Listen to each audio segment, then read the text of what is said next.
E aí, gente, beleza? Vamos lá para nossa segunda aula aí de pronto-socorro, né? Assistência de enfermagem, pronto-socorro, aula B.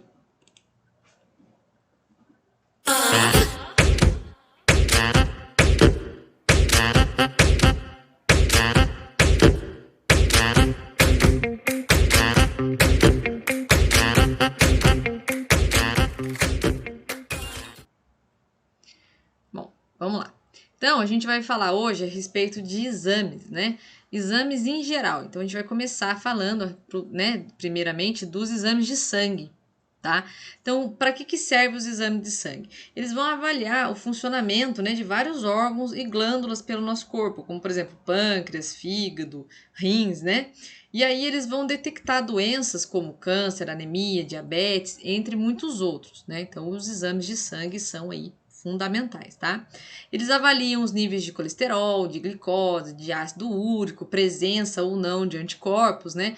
Então, os exames de sangue têm aí muitas finalidades, tá? No caso, a ingestão, né, de alimentos, líquido, né, até a água, muitas das vezes, pode alterar o resultado do exame. Então, é muito importante que nós, né, da saúde, a gente compreenda essa questão dos exames para orientar melhor os pacientes, orientar quanto ao jejum, né, orientar quanto à questão da alimentação, a ingesta de água, né, como proceder, né, com relação a exames que são coletados em casa, né? Não é o caso do exame de sangue, tá? Eu só peguei um gancho. Mas enfim, né? Quantas horas a pessoa deve ficar em jejum e por aí vai. No caso do beta-HCG, que é o exame que detecta a gravidez, muitos laboratórios, assim, o exame em si não exige que a paciente esteja em jejum, mas alguns laboratórios podem, tá? Exigir sim, né, esse jejum aí mais ou menos de 4 horas. Então, eu aconselho, né, aí, só abrindo um parêntese, que se você precisar fazer o beta-HCG e tem um laboratório de escolha, ligue lá antes para saber o horário da coleta e se é necessário estar de jejum ou não, tá? O que pode gerar alterações no exame, né? Então, por exemplo, a técnica da coleta do material, né? Se você efetuou a técnica de forma errada, né? De forma errônea, uma das coisas, deixar o braço garroteado. Nada a ver, né? Outra coisa, no caso de exame de plaquetas, né? Tem uma técnica muito adequada para a gente estar seguindo, né? Quando o exame quando, né, o exame é para plaquetas, por exemplo, tá? Eu vou explicar um pouquinho mais para frente, mas a técnica em si. Não despejar o sangue no tubo, né? Pshá, com força, você pode quebrar componentes. Então, lembra de ficar fazendo assim com remédio, né? Para não quebrar as partículas. A mesma coisa com o sangue. Então, a técnica. Se a técnica foi feita errada, né, de uma forma incorreta, vai dar alteração no exame. Atividade física, né? Então, dependendo da atividade física que o paciente desenvolveu, dependendo do exame que ele vai colher, pode dar alteração. Período de jejum, alimentação, administração de drogas, né? Em algumas situações, os médicos pedem para que o paciente deixe de tomar a medicação naquele dia para colher o exame no dia seguinte, porque o médico já sabe que aquela determinada droga que o paciente faz uso gera, né, alteração nos exames. Vou dar um exemplo, os pacientes que tomam aí, né, anticoagulante contínuo, né, o paciente toma a medicação para afinar o sangue continuamente. Em determinadas situações pode ser, né, que o médico venha pedir para que a pessoa naquele momento não tome por conta do exame, ou fique um período sem tomar, tá? São diversas situações. Fumo ou bebida alcoólica, né, pode dar alteração.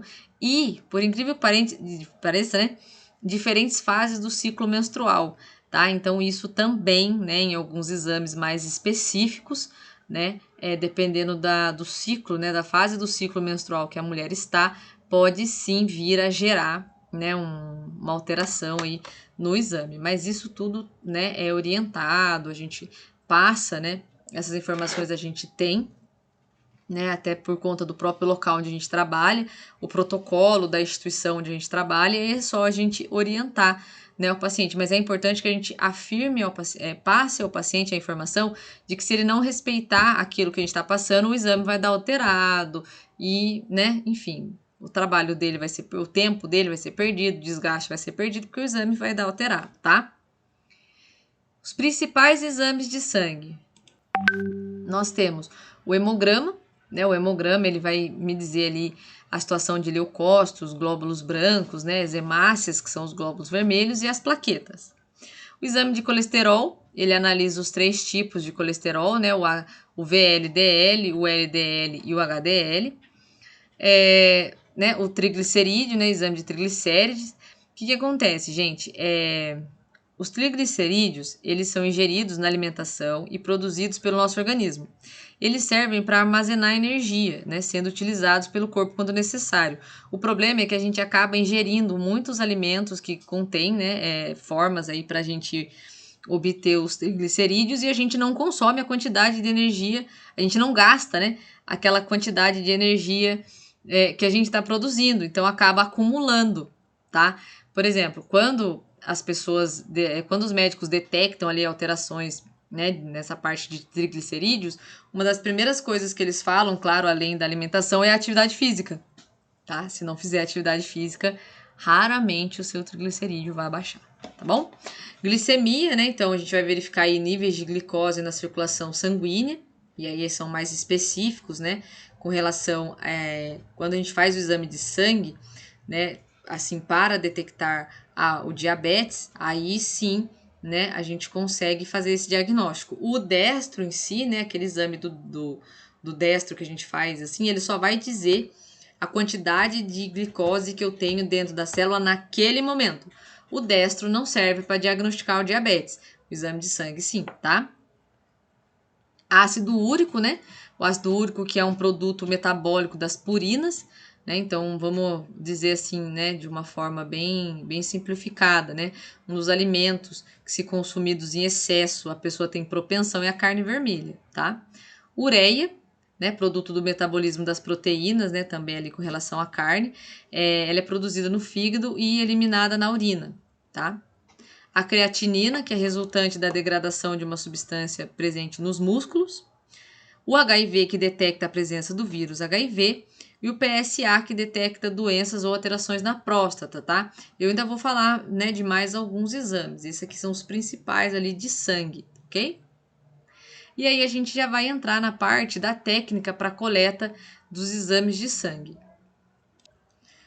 Bom, no caso aqui da técnica, né, para coleta de exames de sangue, a gente precisa observar a prescrição médica, né, que é de extrema importância, porque cada exame requer um tipo de tubo diferente. Professora, eu preciso decorar as cores dos tubos para cada exame? Não, decorar você não precisa, mas você tem que saber que para cada exame eu tenho um tipo de tubo diferente. É claro, gente, que um mesmo tubo serve para vários tipos de exame, mas você tem que saber que tem essa especificação.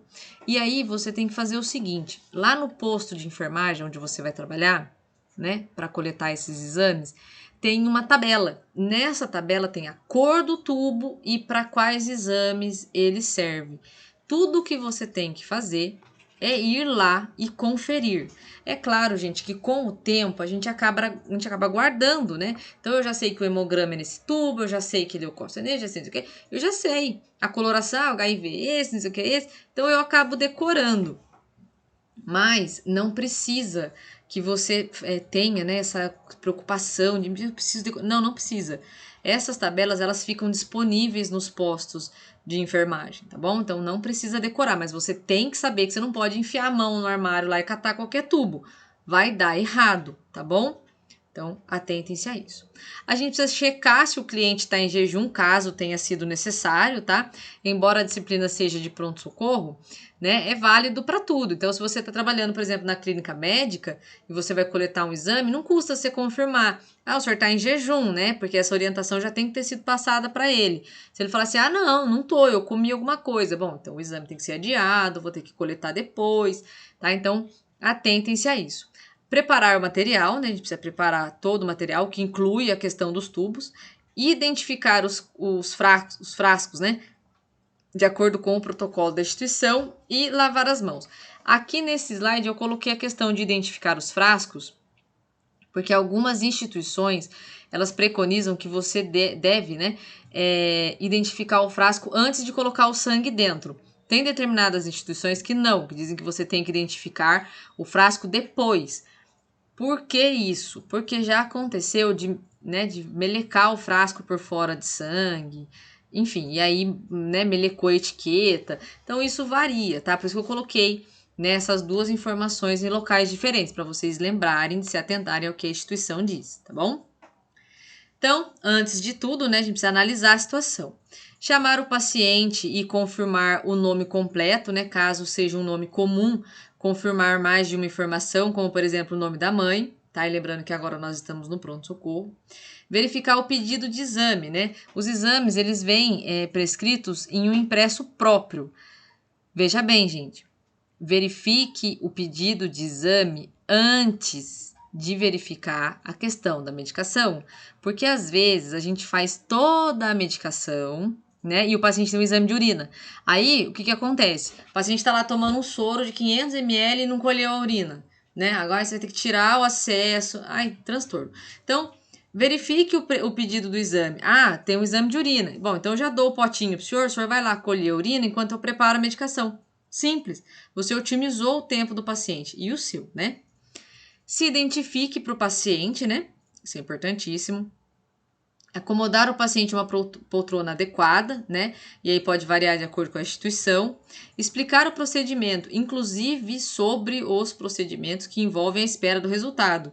Pronto-socorro, não pode ir embora, né? Então você tem que avisar: olha, a gente vai colher um exame e aí o senhor não tem medicação, né? Então o senhor não vai ficar sentado tomando medicação. No caso, não pode ir embora, porque assim que chega o resultado a gente chama, tá? E assim por diante. Verificar o melhor local da punção, né? E assim poder escolher melhor o dispositivo adequado, né? Com o calibre adequado. E já posicionar o suporte de braço perto do paciente, tá? Isso é importantíssimo. Aqui só para a imagem para relembrar, né? Vocês têm essas imagens na aula de acesso venoso, né? Na rede venosa do paciente. Então a gente pode pegar tanto do braço quanto da mão. Materiais necessários. Você vai precisar dos EPIs, um dispositivo, né? Olha, gente, dá para coletar exame do gel? Dá. Sempre, super dá, tá? Mas tem instituição que não é muito a favor, que quer que você, se o paciente tem medicação para tomar, faça a punção com gel em um local e aspire, né? E colete o exame pelo scalp em outro local de punção, tá? Não quer que use. Então, fiquem atentos também, por isso que eu nem coloquei o gelco aqui, tá? Então, o scalp, a agulha, porque em alguns locais, se o paciente não vai tomar medicação após a coleta do exame, esses locais não querem, né, que a gente utilize o scalp, né, para coletar, e sim a agulha, não tem problema nenhum. Você vai precisar de uma seringa e vai precisar dos tubos, tá bom? Isso aqui também é muito importante, tá?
Bom, ali quando ele fala assim na nota, né?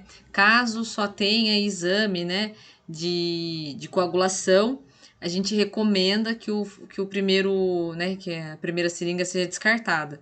Por quê? Uma vez que você fez um furo na pele do paciente com a agulha para coletar esse sangue, o corpo ele já enviou para aquele local, né? Ele envia, né? Exatamente assim no momento em que fez o furinho, né, ele vai enviar ali fatores de coagulação. Para quê? Para fechar aquele buraco, né? Então já acontece isso.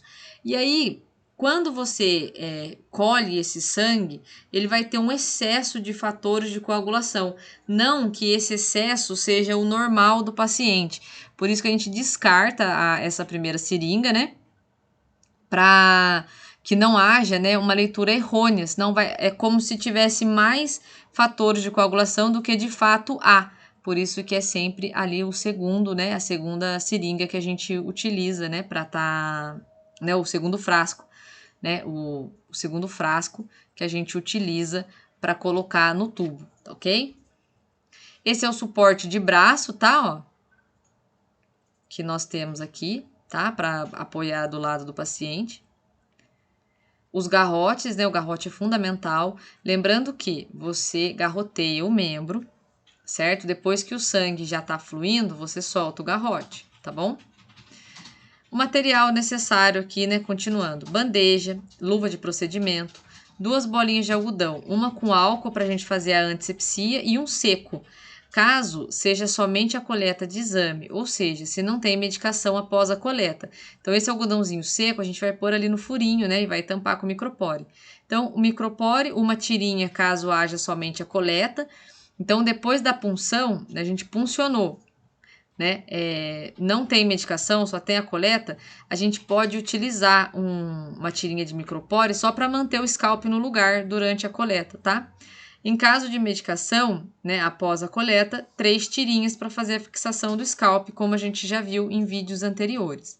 Você precisa de tesoura, né, para cortar o micropore, para não fazer um serviço de qualquer jeito, né, de lascar o micropore, garrote, 1 ou 2 catéter periférico, né, da sua escolha, e aí no caso, eu até coloquei aqui que pode se levar vários tamanhos, né, caso não tenha certeza do calibre que será o mais adequado. Então, vamos supor que durante o processo, você se esqueceu de dar uma checada ali no braço do paciente, né, e ficou na dúvida. Não tem problema, leva mais de um tamanho, tá? Uma seringa de 20 ou de 10 ml, ou um dispositivo a vácuo, né, que é o Vacutainer, que eu vou mostrar para vocês mais para frente, tá bom? E o tubo correto para o exame que foi solicitado. Aí a técnica para coleta: confirmar novamente o nome do paciente, orientar, né, o paciente ou acompanhante quanto ao procedimento, observar a rede venosa periférica, né, se selecionar o melhor lugar para o acesso, escolher o catéter venoso mais adequado e cortar o micropore, né? Então, no caso de você ter levado mais de um, nesse momento você já tem que decidir qual que você vai utilizar. Lembrando que no caso de coleta de exame, a gente não tira o ar do scalp, tá? Por favor, senão seu exame vai dar alterado. Se você tirar o ar do scalp com soro fisiológico, o sangue do paciente vai entrar no tubo junto com o soro. Então, leva o scalp seco mesmo, tá? Sem nada, tá bom? Então, né? Por isso escolher ali o catéter. Calçar as luvas, proceder à antisepsia do local a ser puncionado, né, em um sentido único, né? O ideal é que se você for fazer isso no braço ou na mão, né, sempre de baixo para cima, para favorecer o retorno venoso, tá? Colocar o garrote, segurar o membro a ser puncionado com a mão não dominante, mantendo a tração da pele.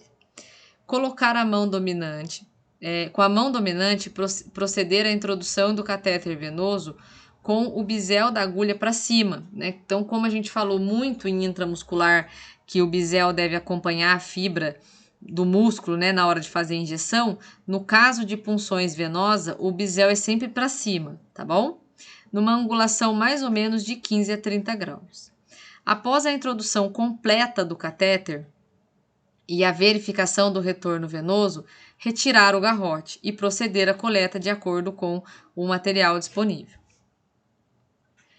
Caso não haja medicação após, remova o catéter ainda conectado na seringa, coloque o algodão no local de punção e fixe com o micropore. tá?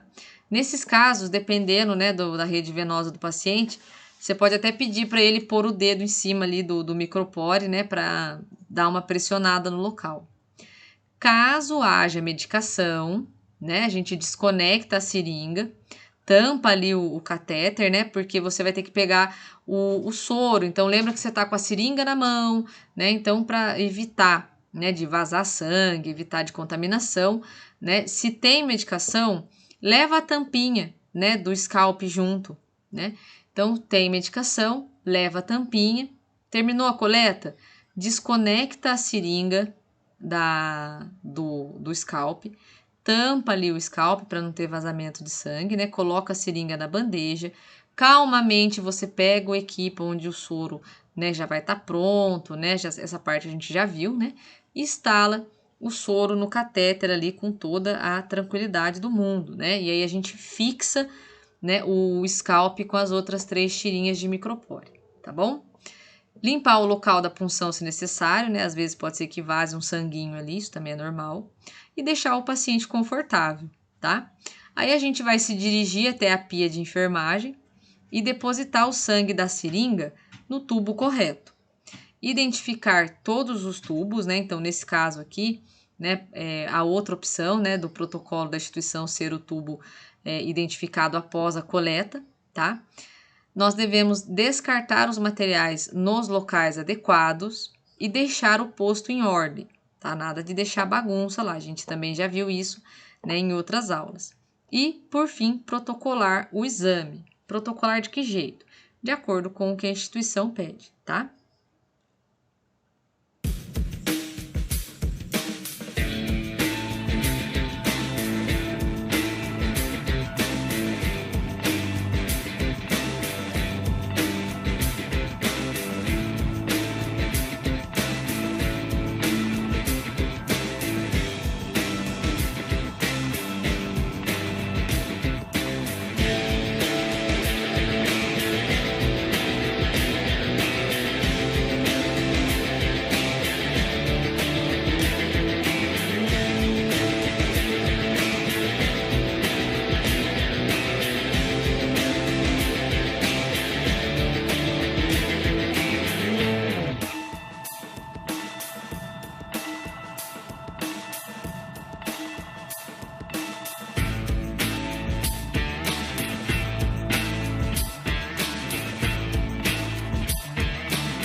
Bom, ali deu para ver, né, bem bacana esse vídeo, né, do dispositivo a vácuo, né, como que funciona a coleta a vácuo, tá? Então, esse é o dispositivo a vácuo. E agora a gente vai comentar um pouquinho a respeito de como que funciona, né, neste período, nesse momento, tá, gente? Pode ser que daqui 1 ano, 2 mude, sei lá. Mas nesse momento, como que é feito o protocolo, né, dos exames aqui na UPA Central, tá? Aqui de Taubaté. Então, existem várias etiquetas, né, com o mesmo número, né, um número de protocolo. Essas etiquetas, elas devem ser colocadas uma em cada frasco, porque daí, gente, não é o nome do paciente que vai no frasco, é essa etiqueta. Essa etiqueta ela tem um código de barra. Então o sistema, ele cataloga, né? Então vamos supor, uma cartela, né, com essas etiquetas pertencem a um paciente. Então eu não preciso ficar escrevendo o nome do paciente em todos os tubos, tá? A etiqueta escrito protocolo, ela precisa ser colada no caderno de registros. Né? Nesse caderno, a gente escreve o nome completo do paciente e os exames que estão sendo encaminhados para o laboratório. Atrás do pedido do médico, a gente também precisa escrever o nome completo, a data de nascimento, a FA, que é a ficha de atendimento, o número do cartão SIM e o número do cartão SUS, com uma letra legível. Tá? Então eu volto a falar. Ai, professora, eu não preciso cuidar da minha letra porque agora é tudo digital. Isso aqui não é, tá? Então, é como eu sempre disse, se você considera que a sua letra não é fácil de entender ou que você não tem uma letra legível, não é vergonha para ninguém. Providencie um caderno de caligrafia e, né, bora melhorar essa letra, tá? Porque tem muita coisa que a gente tem que escrever ainda. A etiqueta escrito controle deve ser colada no pedido do médico, que deverá ser encaminhada com o caderno para o laboratório, tá? Então, essa aqui é uma cartela, né? Então, cada cartela vem com 9 etiquetas, tá bom? É raro um paciente precisar de mais de uma cartela, mas pode acontecer. A maioria das vezes acaba sobrando etiqueta, tá? Então, essa etiqueta aqui escrito controle, a gente tem que colar no pedido, tá aqui ó, pedido de exames, e essa etiqueta escrito protocolo, eu colo no caderno. As demais eu vou colar nos tubos, preste atenção que aqui tá escrito HIV, tá vendo? Ó? Essa etiqueta eu só uso se for exame de HIV. Tudo bem? Então essas aqui vão uma em cada tubo. Aí, professora, sobrou etiqueta, o que eu faço? Cola atrás da ficha, que se algum exame der errado, a gente tem aqui a mesma etiqueta para usar, tá? Lembrando que esse processo é o que é realizado no pronto-socorro atualmente, nas UPAs atualmente. Pode ser que amanhã ou depois o sistema mude, tá? É só um exemplo. Aqui tem a ficha do paciente, então o número da FA, ele fica aqui, ó. Tá? Ele fica nesse cantinho aqui, embaixo da data, tá bom? Ó, então, é esse número que a gente vai escrever atrás do pedido do médico, tá? Então, aqui eu tenho o nome, a data de nascimento, o cartão SIM e o cartão SUS. Então, observem que eu circulei aqui para vocês, ó, as informações que a gente tem que anotar atrás do pedido do médico, tá? E aqui nesse espaço é onde a gente vai colar, né, aí uma das etiquetas, né, para identificar ali que esse paciente tem exame. Esse é o caderno, ó. Então, observem que cada espaço tem uma etiqueta. Cada etiqueta dessa corresponde a um paciente. Então, esse é um paciente, esse é um paciente, esse é um paciente. Então, observem que aqui eu tenho etiqueta, dá para ver, ó, tubo roxo, tubo seco, exame de urina. Tubo roxo. Aqui, ó, tubo seco, hemograma mais urina 1. Hemograma, né? Então, aqui tem bastante exame que foi pedido, né? Então, esse é o caderno de protocolo, tá? Onde a gente cola as etiquetas, tá? Não pode esquecer de colocar o horário, tá bom? Como tava, né? Como a gente comentou acima. Então, eu preencho o caderno e eu tenho que pôr o horário e eu tenho que assinar, né? Que foi eu que coletei. E aí, a gente vai passar para alguns outros exames, tá? Então, até agora, né? Até esse momento, a gente falou a respeito de exames de sangue e agora a gente vai falar a respeito de outros exames. Lembrando que nem todos os exames que eu vou falar agora são coletados no pronto-socorro, tá bom? Nem todos eles são coletados em pronto-socorro, mas eu achei interessante colocar aí para vocês, tá bom? Então, eu vou começar com o exame do COVID, né, que é realizado no pronto-socorro. Então, aqui a gente tem diretrizes para coleta, manuseio e o teste das amostras clínicas de pessoas, né, ou suspeitas, né, com o COVID-19.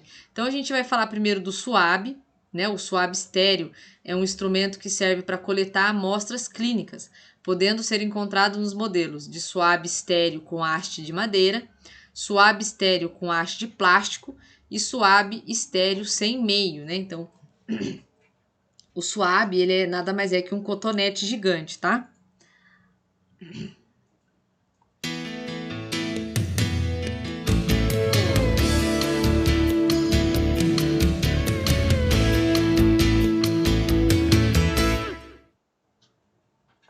Na primeira parte deste vídeo, demonstraremos a técnica para a coleta de suave de orofaringe e nasofaringe.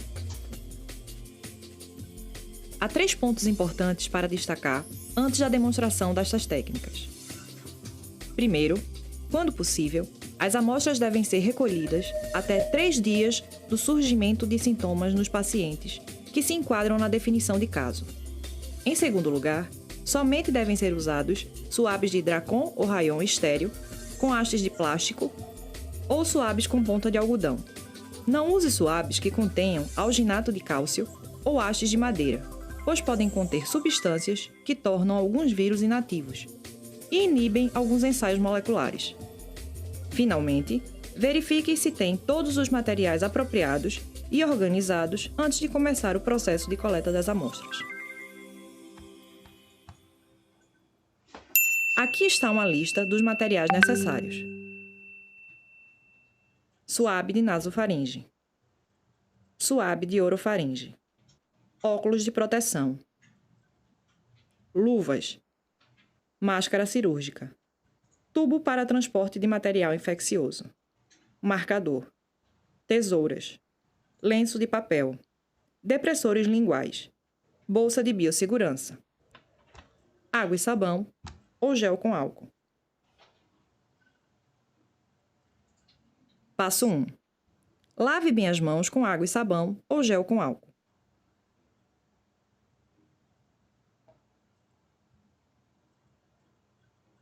Passo 2. É importante usar sempre equipamento de proteção, EPI, apropriado, quando se recolhe material laboratorial. Neste caso, use os óculos para a proteção dos olhos, a máscara cirúrgica e luvas. Coloque a máscara, os óculos de proteção e as luvas. Passo 3. Tire o frasco para transporte de material infeccioso da embalagem e coloque a etiqueta com a data, dados do paciente e outras informações necessárias.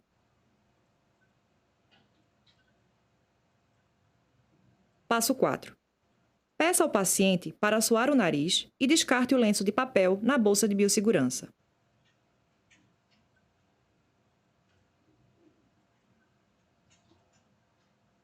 Passo 5. Coloque o paciente em uma posição confortável, se possível, com a cabeça apoiada numa parede, para evitar movimentos durante o processo de coleta da amostra. Passo 6. Retire o suave de orofaringe da embalagem e insira-o na região das amígdalas e da faringe posterior.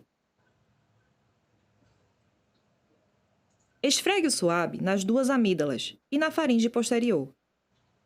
E evite tocar na língua, nos dentes e nas gengivas. Passo 7.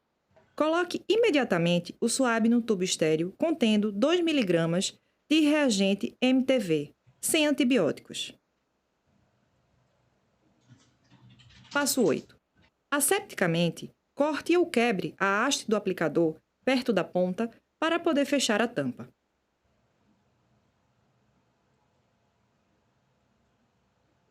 Passo 9. Retire o suave de nasofaringe da embalagem e insira-o através do orifício nasal, mantendo-o paralelo com o palato, não para cima, até sentir uma resistência ou até atingir a distância equivalente do ouvido ao orifício nasal do paciente, indicando contato com a nasofaringe. Suavemente, esfregue e gire o suave. Mantenha o suave no orifício nasal por alguns segundos, para absorver as secreções antes de retirá-lo.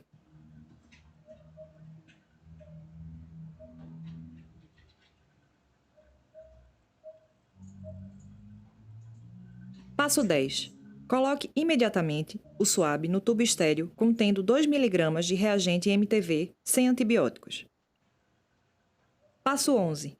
Asepticamente, corte ou quebre a haste do aplicador perto da ponta para poder fechar a tampa.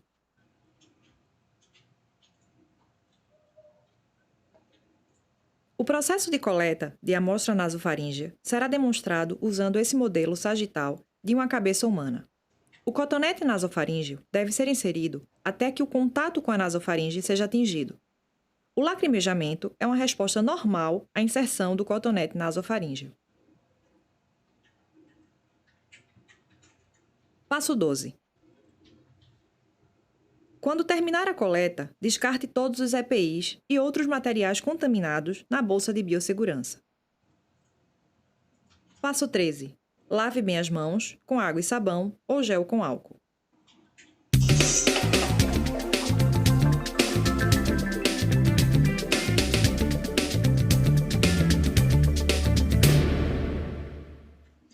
Muito legal esse vídeo, né? Para quem não conhecia ainda como que é a coleta do SUAB, eu acho esse vídeo bem explicadinho.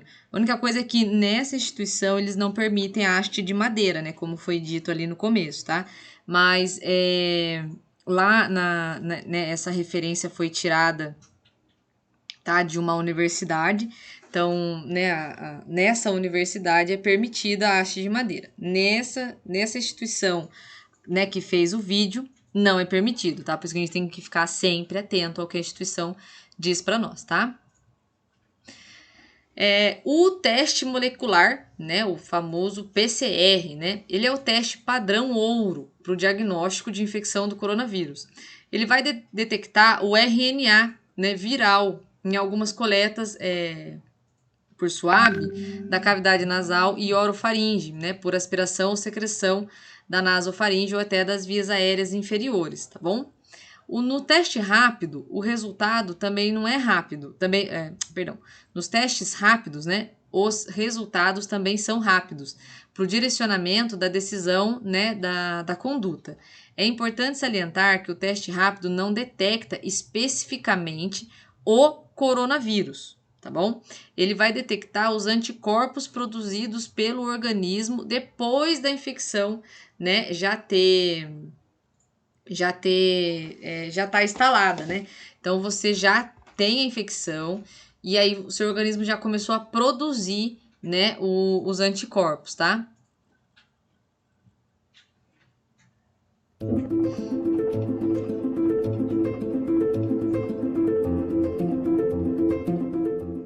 Nesse vídeo, vamos explicar o passo a passo de como aplicar, de como realizar o teste rápido para a Covid-19 para os demais profissionais da área de saúde que irão aplicá-lo nas unidades da CESA.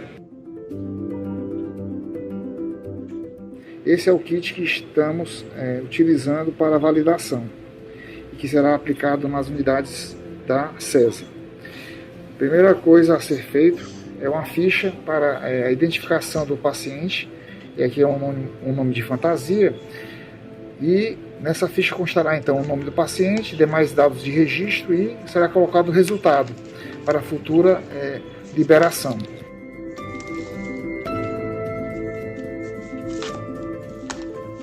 Aqui vemos então o profissional com utilização do gorro, do óculos facial, da máscara facial N95 e da proteção de face, né? Estará também utilizando de um avental por cima do jaleco, né? E utilizando corretamente as luvas.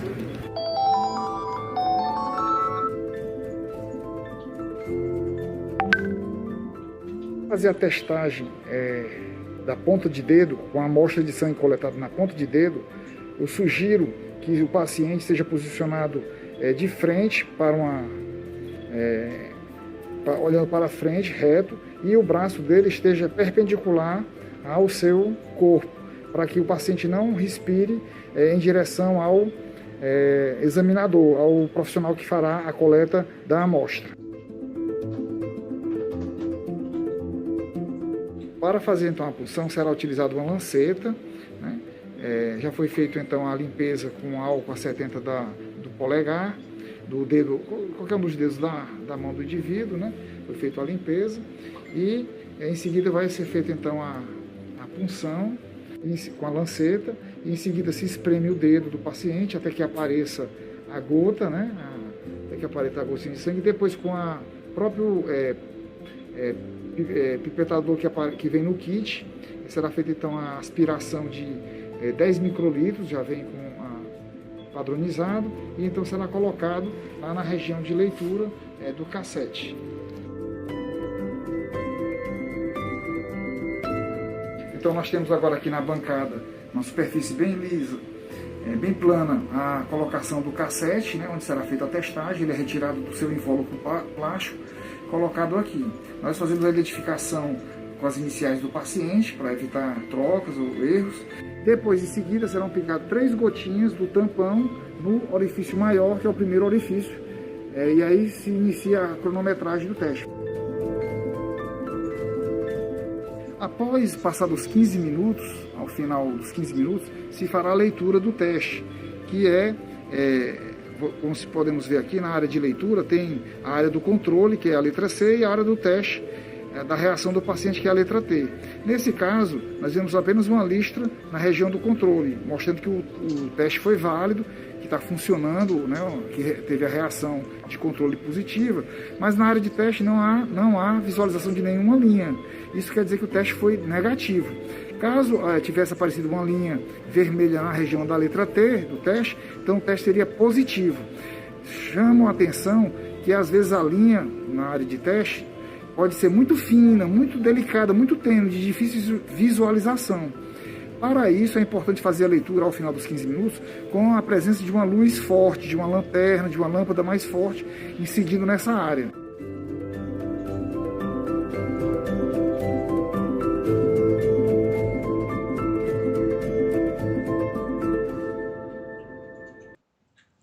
Nesse caso, gente, eu peguei um vídeo, tá, do estado do Ceará, porque eu achei que ficou bem legal. Mas, basicamente, são as mesmas regras, tá bom? Bom, agora a gente vai falar a respeito do diagnóstico para o Covid-19, para o coronavírus. Então, a gente tem o teste PCR e tem o teste rápido, né? Os dois são métodos de diagnóstico, tá bom? Então, como a gente vai ver no próximo vídeo, quando que eu faço um, quando que eu faço o outro, agora primeiro a gente precisa saber quais são eles. O teste PCR, ele vai identificar o DNA do coronavírus na pessoa, né? No indivíduo. Então, ó, o PCR identifica o DNA do coronavírus. Ele é feito através daquele teste SWAB que nós vimos o vídeo, tá? Por quê? Porque ele quer saber se eu tenho, né, o DNA do coronavírus nas vias aéreas superiores do meu paciente, como a gente viu no vídeo. Já o teste rápido, ele vai identificar o quê? Ele vai identificar os seus anticorpos, ele não vai identificar o coronavírus, ele identifica os seus anticorpos através, né, do sangue, né? Então, o teste rápido coleta-se o sangue, a PCR é através do SWAB. E aí, aqui no teste rápido, eu vou procurar o IgG ou o IgM, tá bom? Então, tá aqui a diferença para você do teste rápido.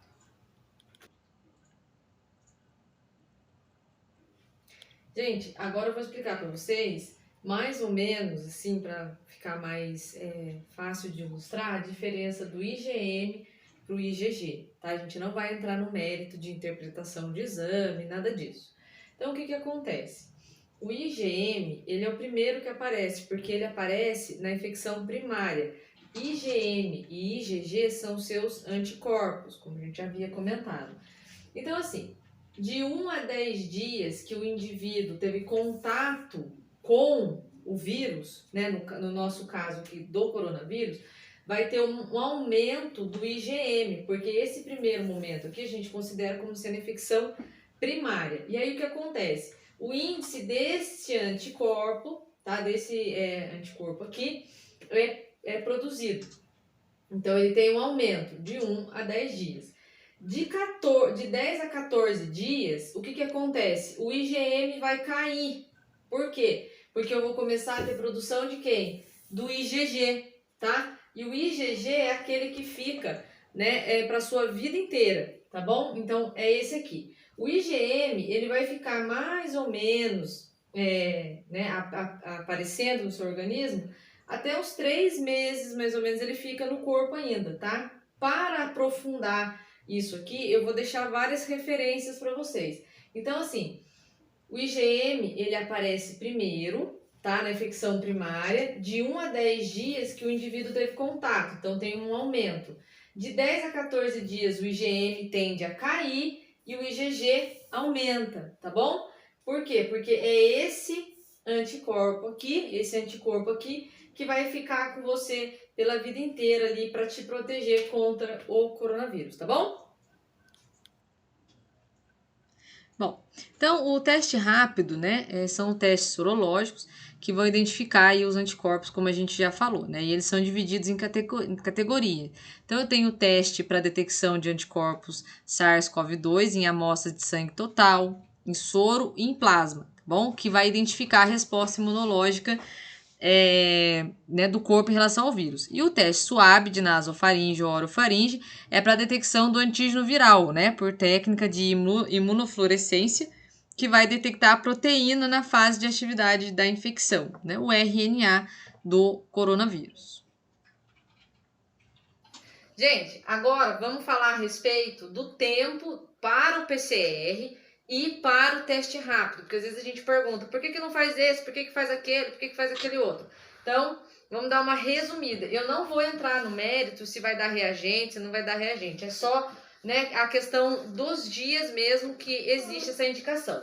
Então, mais ou menos até 7 dias, você vai ter aqui o coronavírus, presença do coronavírus.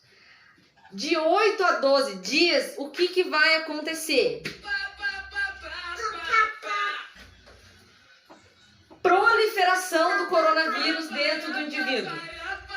Aí, o que vai acontecer? O seu sistema imunológico vai pegar e vai vir atrás. Vai defender o corpo, certo? Beleza. Feito isso, o que vai acontecer? O aumento dos seus anticorpos. E o que vai acontecer com os corona?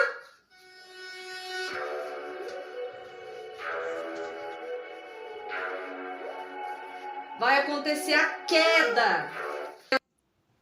Bom, PCR ou teste rápido, né? Qual dos dois que eu devo fazer? Em que momento que eu devo fazer? A literatura diz que o ideal é fazer, né, uma combinação entre esses exames, tá bom? Então vamos lá. Mais ou menos aqui até 7 dias a gente sabe, né, que existe a presença do coronavírus no indivíduo.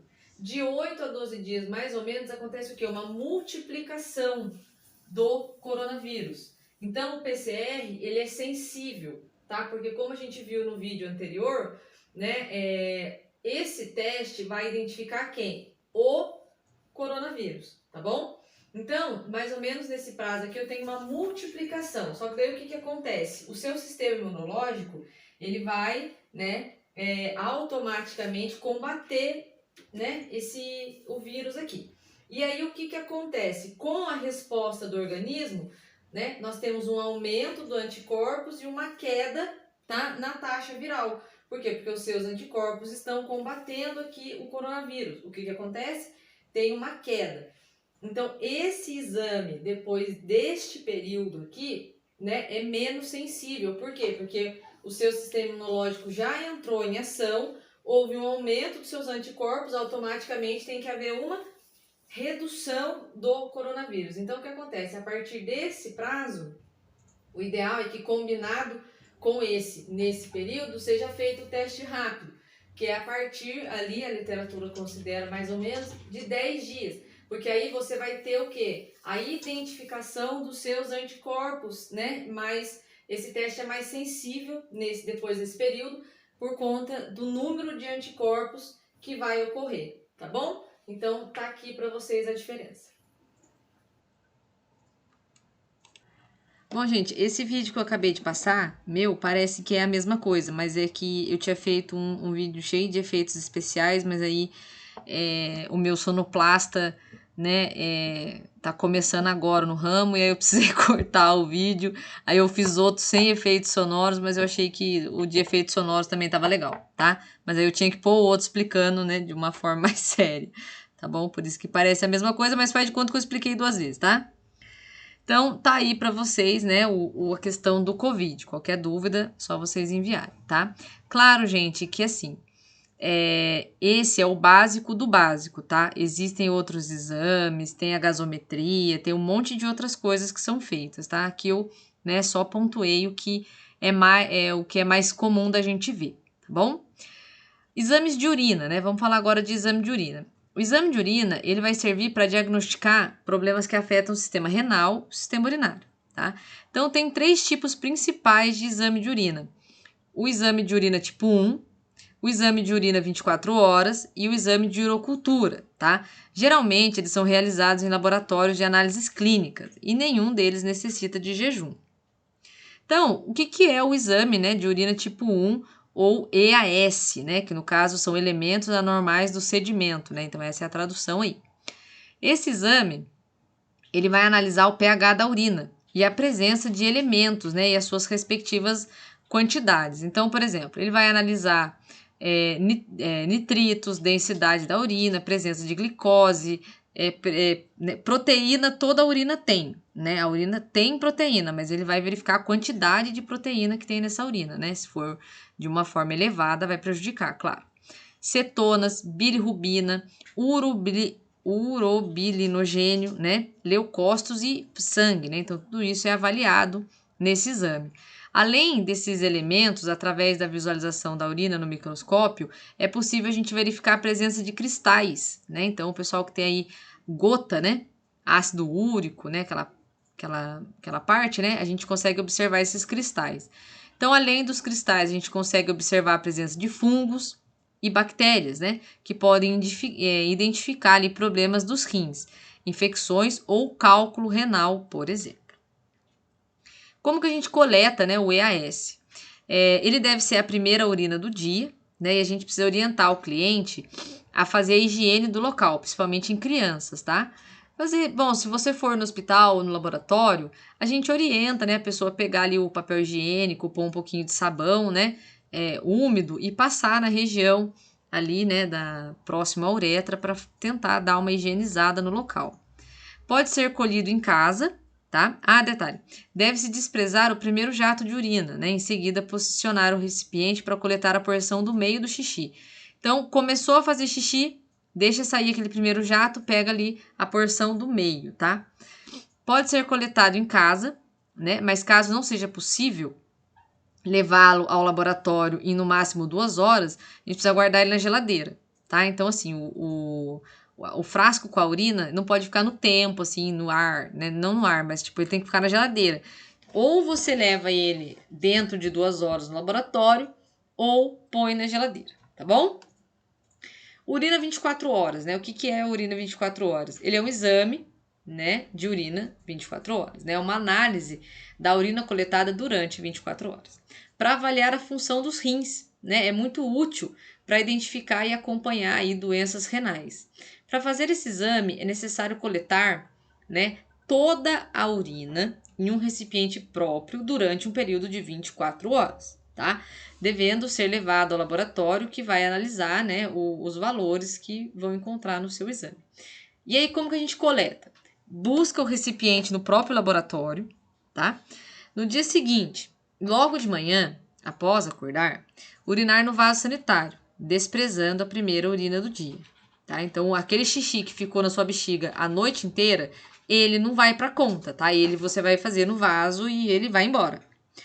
Aí, anotar a hora exata dessa micção que você fez no vaso sanitário. Então, se você levanta 7 horas da manhã e foi fazer esse xixi, então você vai anotar 7 horas da manhã, primeiro xixi do dia.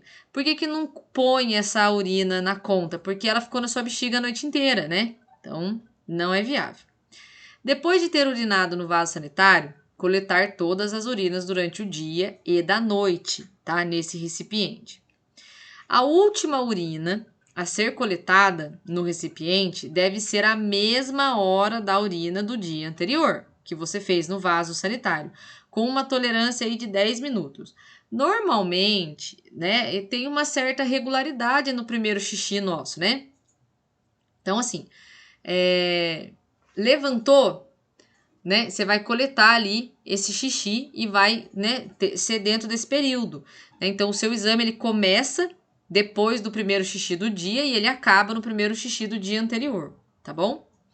Por exemplo, se o indivíduo urinou às 8 horas do dia, a coleta da urina deve terminar exatamente às 8 horas do dia seguinte, ou no mínimo às 7h50 ou no máximo às 8h10. Esta urina sim vai para conta, tá bom?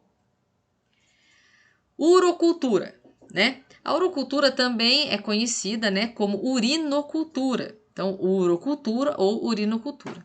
ou ainda cultura da urina. É um exame feito, né, com uma pequena amostra de urina, que acusa a presença ou não de infecções bacterianas. Os rins e a bexiga são locais estéreis, ok? O que significa que o exame da pessoa saudável não acusa nenhuma bactéria, tá? Do contrário, ela apresenta que o paciente possui uma infecção ativa, como por exemplo uma cistite.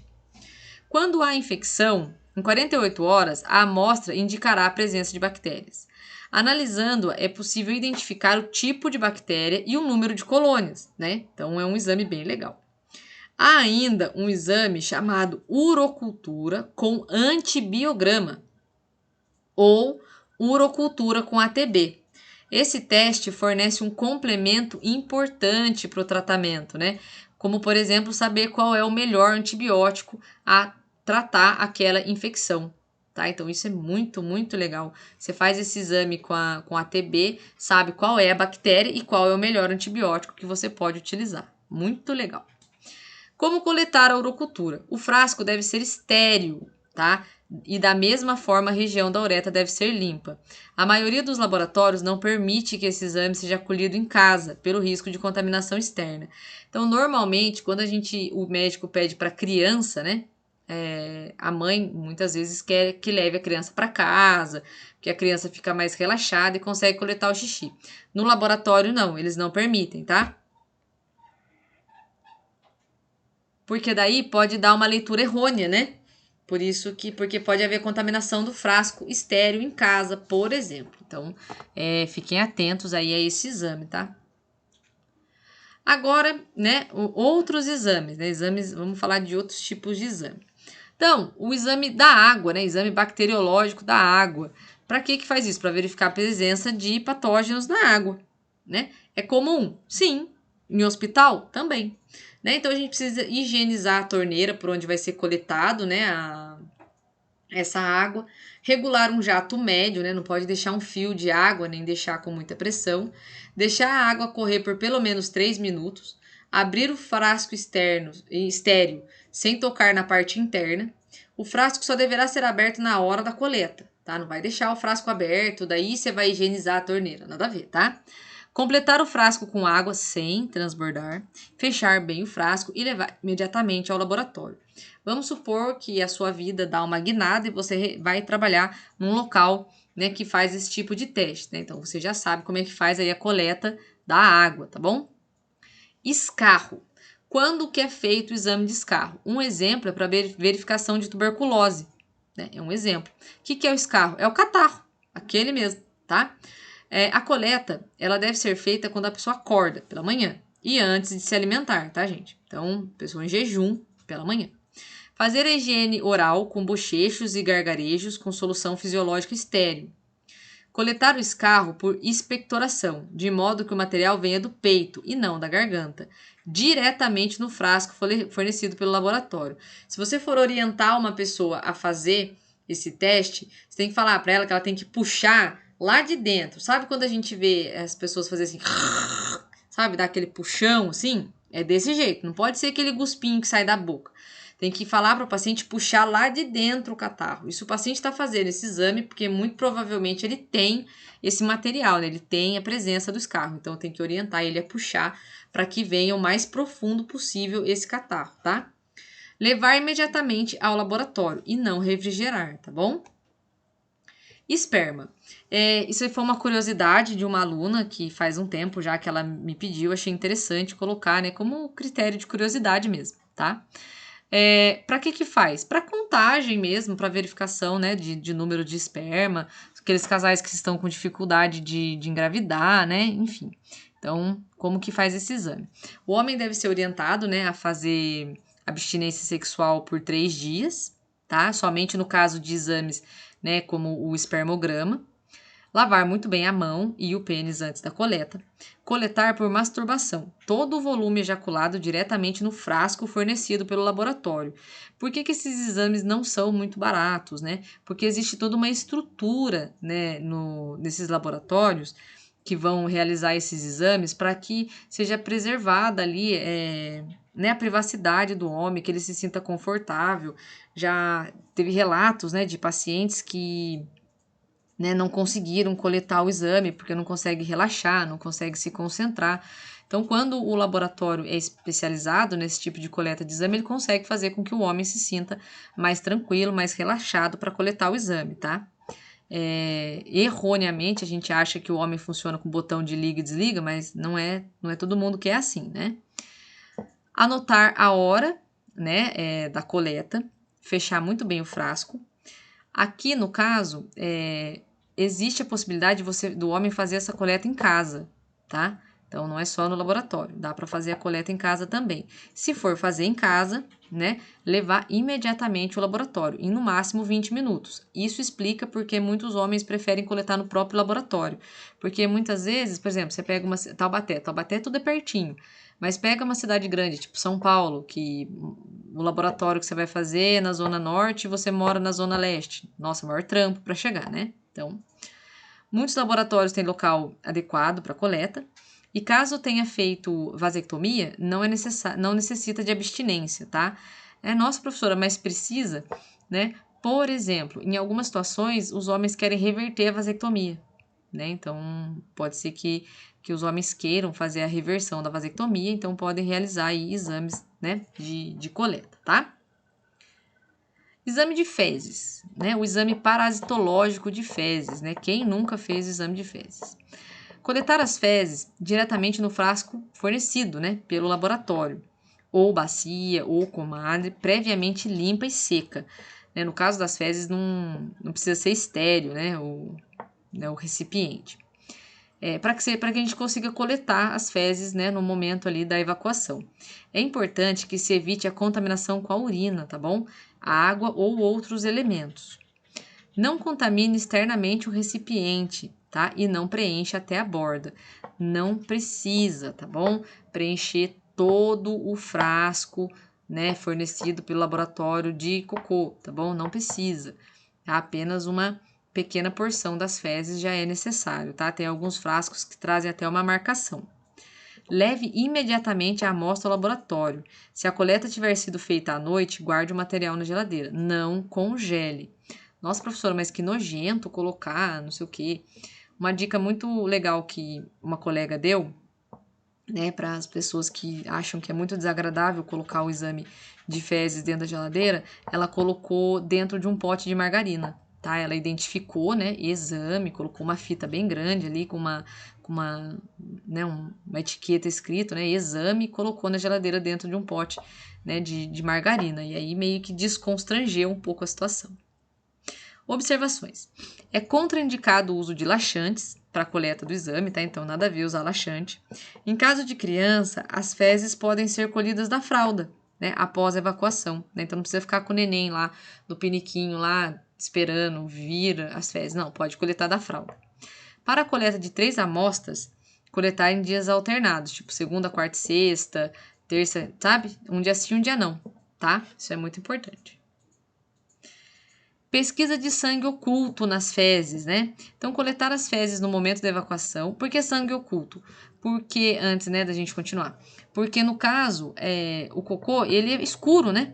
Aí não dá pra gente ver se tem sangue ou não. E, às vezes, o sangue, ele tá na composição das fezes. Então, não dá pra gente ver, assim, de fora, né? Então, coletar as fezes no momento da evacuação. Diretamente no frasco fornecido pelo laboratório, bacia ou comadre, previamente limpo.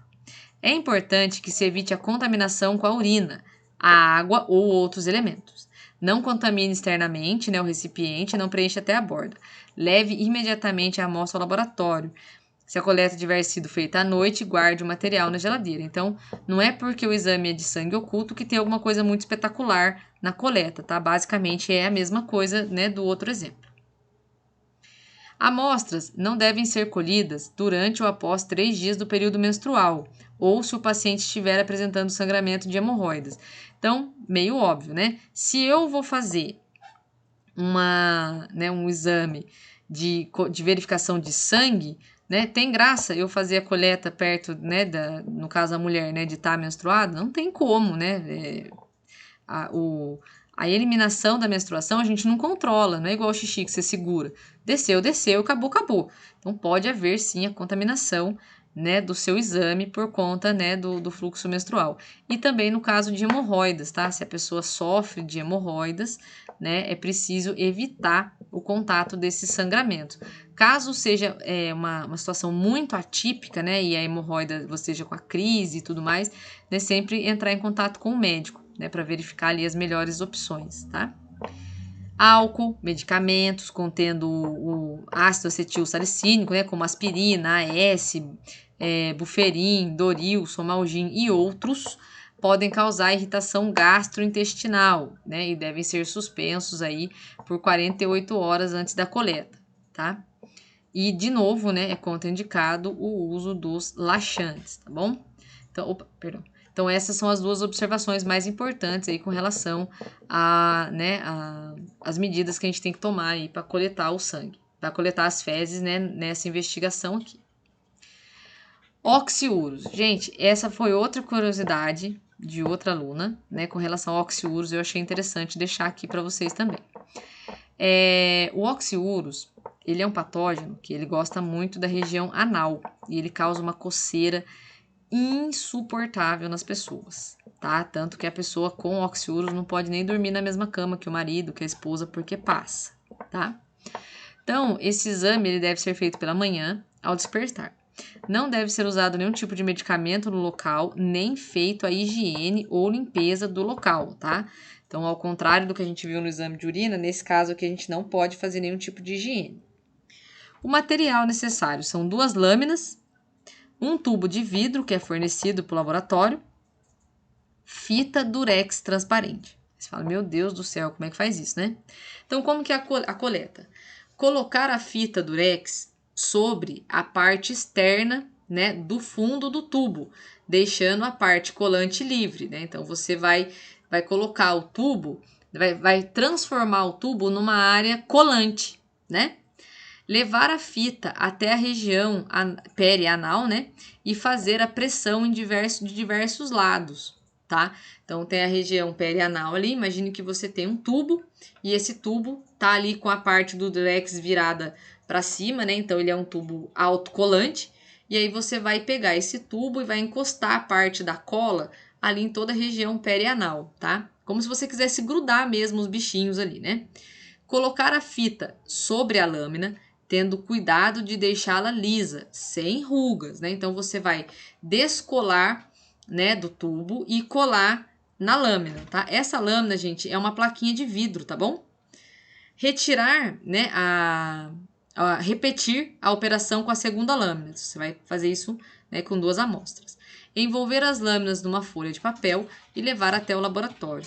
Evitar o atrito com outros objetos para não quebrar ou deslocar a fita da lâmina. Então, a lâmina é uma plaquinha mesmo de vidro e aí você vai colar, né, imagina a seguinte situação, você colou ali todos os bichinhos possíveis na sua região perianal, eles estão todos grudados ali no durex, e aí você vai grudar o durex na lâmina. Então, os bichinhos vão ficar grudados ali entre a lâmina de vidro e o durex, tá bom? Eu espero que vocês tenham gostado da aula. Qualquer dúvida, né, eu estou à disposição. Muito obrigada e até a próxima.